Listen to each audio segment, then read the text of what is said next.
Kumusta kayong lahat? Kung naaalala nyo yung mga video natin noon nakaraan, after 2 days, last 2 days ago, sinabi naman natin na possible mag-hit ng 39,800 ang BTC. So nakita nyo naman yung graph natin. Wala lang ako sa PC ko ngayon, pero balikan nyo yung mga video natin, nandoon lahat yon. Ngayon, kung mapapansin nyo kahapon, kaninang umaga din, no, bumaba na yan. No, bumaba na ng 39,600 ang BTC.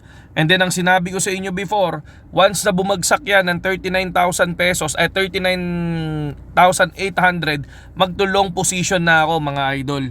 'Di ba? Yun yung sinabi ko sa inyo before. And then ngayon, pakita ko sa inyo yung trade natin mga idol. Okay, ito yung trading natin ngayon, no? So makikita nyo, plus 123% na tayo mga idol. 123% na yung profit natin, tulad ng sinabi ko sa inyo.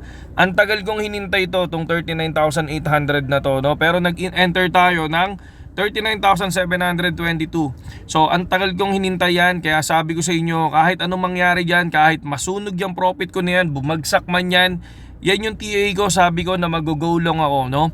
Maglo-long position ako pagkatapos nyan, 'di ba? So ayan, nag-long tayo, and then bahala na kung anong mangyari dyan.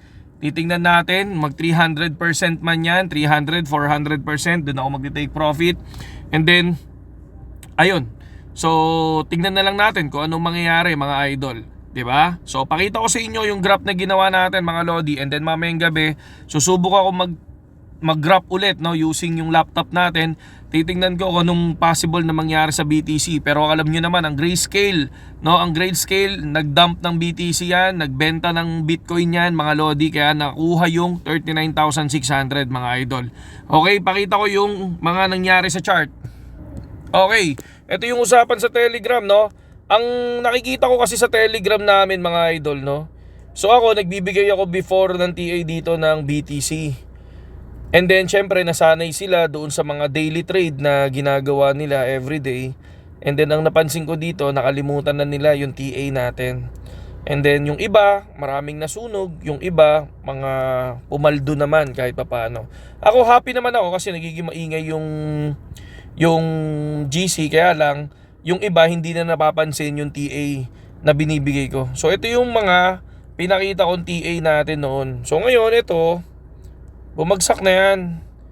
Pumalo na ng ganyan yan. Ngayon, going up na siya.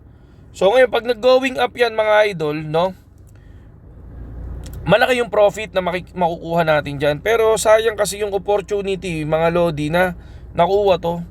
Itong 39,800 na yan. Nag-TA tayo before ng 49. Tingnan nyo, hindi na break yung 49. Biglang lumagapak hanggang 39,000. Ngayon, ang nangyari, palipad.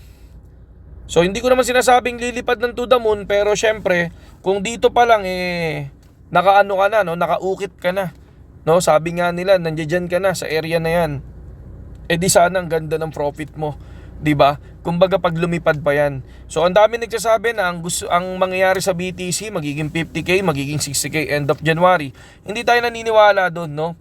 No, ang next, ang pinakamatinding resistance natin mga idol dito sa video natin, no, dito kay KGX sa akin is 49,000. Once ma-break ang 49,000, possible lumipad ulit yan. At once na hindi ulit ma-break yan, possible mag-dump ulit yan mga lodi, no. So, yun yung ginagawa natin. Kaya meron tayong daily video na pinapakita sa inyo para at least magkaroon kayo ng guide doon sa technical analysis ng KGX. Kami yun, ako yun, no. So, yun, no. And then, pakita natin yung iba naman na nag-news sa Twitter mga lodi. Pero ito yung ginagamit kong app is BitGet platform mga idol, no. Sa mga gustong pumasok, nandiyan dyan mismo yung link natin sa description.